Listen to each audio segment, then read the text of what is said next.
let's talk about complacency. Some of the best relationships are going to go into a phase of complacency somewhere past the honeymoon phase. And personally, I love complacency because for me it's synonymous with safety, security, comfort. Of course, for a lot of people, complacency is synonymous with boredom, lack of interest, whether it's sexually or interest at all. If you're ever in a committed relationship and you feel like your wife or partner just isn't interested in you anymore, I'm gonna give you 7 tips on how to make your wife attracted to you again. If you and your wife have some violated boundaries and don't have clear security and trust in between the relationship, we probably definitely need to do some couples therapy for sure and get all of those really important foundations figured out.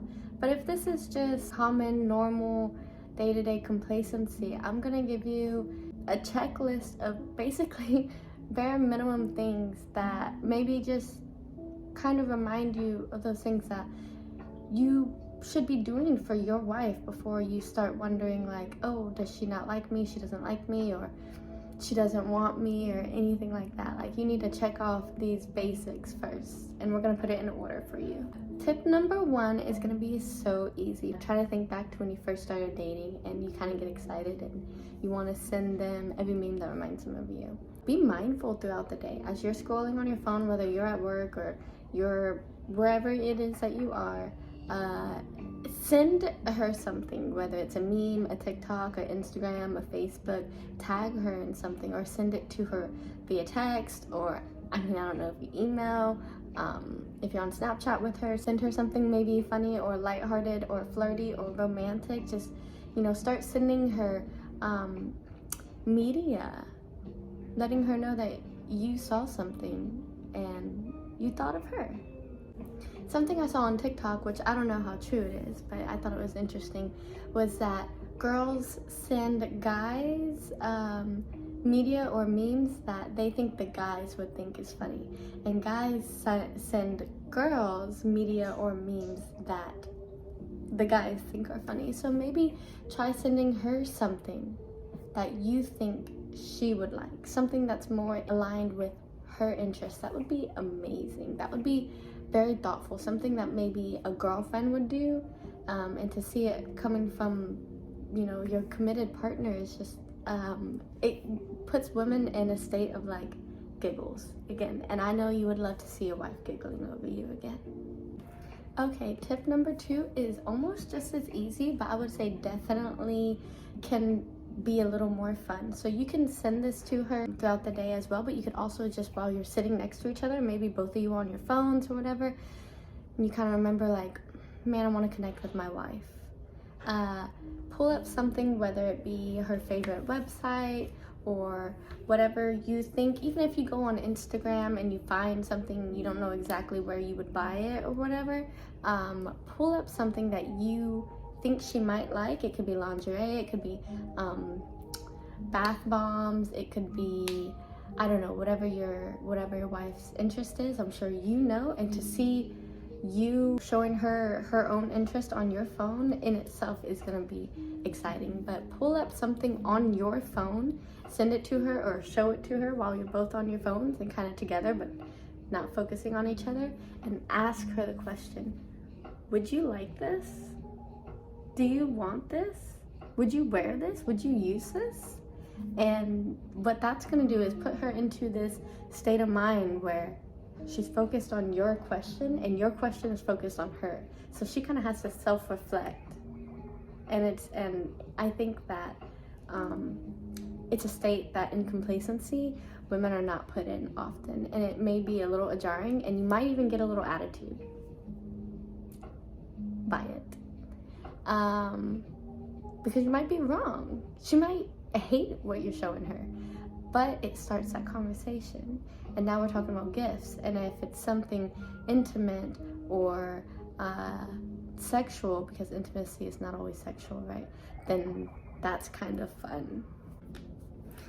Okay, number 4 is super important. All these steps go together. You have to do each step. You have to do number 4. And number 4 is where I believe that you'll really start to see her actions mimicking your own, you know, her interest mimicking your own. And number 4 is I want you to write her a letter, a note. It doesn't have to be long. I mean, it'll be better if it's longer than just a sticky note. You know, get a piece of paper. I mean, if it's a piece of paper like this, I mean, that's perfect. Just write her a note, whether it be before you go into work, or when she's in the shower, or whenever you get a moment away from her and you feel like calm and it's not rushed, and you could sit down and you could write her a little note. And I'm sure you could figure out exactly what to say, but if you don't really know what to say, you can Google something like that. But it's going to be definitely, everybody has different skills, so you can go to Google, but it's going to be most efficient if it's truly from your heart. I mean, this is your wife, you know her, you know what to write to her, and just a little note. I mean, nothing crazy, not you're not releasing any information or like dedicating a poem to her. You're just kind of chit-chatting with her the same way you would a really sweet text, but just on a handwritten note, you know? Love your husband, kissing mark. So I know what you're thinking. By now, we've definitely earned a little sexy talk, right? Well, maybe. We definitely can have the conversation. At any point, she doesn't owe you anything. She doesn't. But, Jesus, I hate. Gosh, are you kidding me? Be cool. Assuming that y'all have a healthy, committed relationship, it's definitely fair to ask her to try something new in bed. I think that's something that a lot of men do, is voice their dissatisfaction with a committed sex life and don't bring to the table many interesting ideas to the bedroom. Okay, so this is actually number 4. The other one was number 3. Ask her if she will try specifically this in bed, or you could tell her, I want to try this in bed. And it doesn't have to be anything actually super sexual. It doesn't have to be anything you know, that might prompt I don't know if I want to try that. It could even be something that you used to do in bed. Like, you could tell her, I want to try to lick Cool Whip off your nipples like we used to. Or, I want to see how you would look dressed up in whatever cliche cosplay or lingerie. Really, you're just provoking the conversation of, let's try this in bed. I think I want to do this, and of course, obviously, I want to do it with you. And that should prompt a pretty fun conversation that hopefully ends up with a pretty fun night with your wife.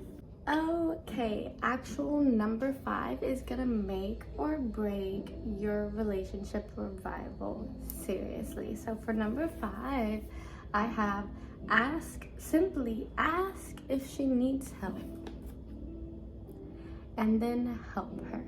So whatever it may be, whatever the dynamics of your relationship, whether it's you seeing her reaching for something that she can get, but she's having to reach and struggle to get it, where maybe you can just grab it.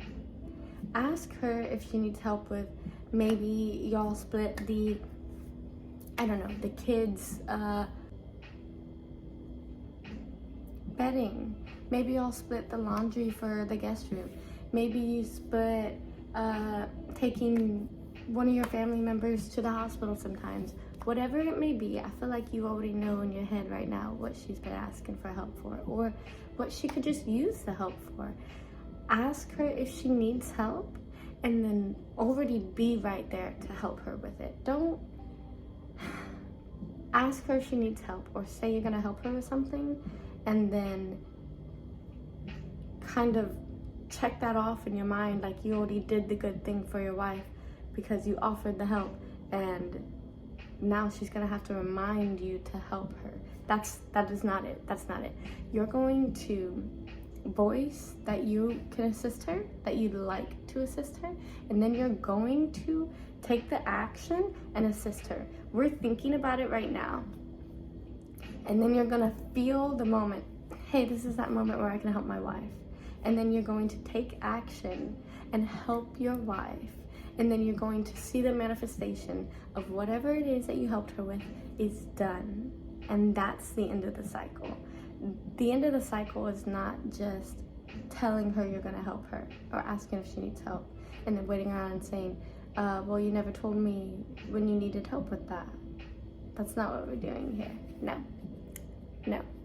Checking out my handy dandy notebook, and number 6 is fun for everybody involved, but I think that it's a little tough on the attention span sometimes, especially whenever we feel relaxed when we're around our partner and we head to our phones and start scrolling because we're relaxed. It can be detrimental. It can be, right? Number 6 is so much fun. I want you to simply hold her, and you can communicate with her about it. You can ask her to snuggle or cuddle. You could ask her to sit on your lap or in between your lap, or you could ask to sit in between her lap and have her stroke your hair, or just communicate that you want some physical contact just with your wife. For it could be a moment, it could be a minute. You could say, can we watch this TV show, and throughout the TV show I just want to caress you, I want to touch you, I want to cuddle you, can you touch my hair, can I had one partner back in the day that just all they wanted to do was touch the top of my nail, and I loved it. I don't know why or where they got that from, but the nerve endings, it feels good. So you know what you like. Some people like just the tip of their eyebrow stroked. You know what you like. Some people like just the back of their ear just touched, or like in their hairline. So just communicate that you want to sit for a moment at a time and you want to touch your partner, and that's going to put off so many different chemicals in your brain. It's the warmth. I mean, especially if you're seeing this in the winter, it's just everybody consciously loves warmth and touch, and subconsciously it lets the brain know that we are surviving and we are thriving, because having a safe community is how you as a species survive. Our species is very social, so when we touch each other, that sends off lots of rewards in our brains and for the other person, and it really does just cross-contaminates, I guess you could say, the pheromones between the two of you. And I think spiritually it really connects people to know their touch and to just sit. And sometimes you could even try to meditate together. I mean, you could go on YouTube and look up like 1 or 2 minute couples meditation, and I know the attention span, people think it's hard, but again, there's 60-second meditations, and I do them all the time. I mean, I do longer ones, but sometimes I just sit there, put on a 2-minute one, and I reset. And I would say personally it has saved the quality of my own life, and definitely relationships I've had in the past have been reset together just by simple moments of mindfulness, being in the moment. You want to touch your partner. That's how you fell in love with your partner, most likely. You had touch, and your brain knows that, and your heart knows that, and your other heart knows that. But that's another story. Again, all of these tips go together. It's one unit, just broken up into 7 pieces. So this last 7th tip is as important as any other tip that we've talked about. But it's fun. But it's easy to blow off and just not do. But trust me, you need it. You need it. You don't even realize how much you need this. So no matter the situation, no matter if you want to travel or you don't want to travel, if you want to get a B&B or a hotel down the street from your own house, or if you want to clean up your house and just have a little night in your house, whatever it is, whether you want to do a vacation or a staycation, you need to do this with your partner. And this is the 7th tip. This is a tip that's going to wrap up the other 6 segments, and you can sit and reflect and see how far you and your partner have come. And I am pretty certain with the most of you that you were wrong, that it's not that your partner doesn't find you attractive anymore. It's that you were complacent and a little distracted, and that is okay. That is okay. That is a part of any cycle. That's not any reason to feel animosity against your partner. It's not. I mean, the earth does it. It goes into winter where it slows down, it starts over, it does inner work, and a lot of nature even goes to sleep. And then in the spring we wake up again and restart. And then it gets so intense in the summer that you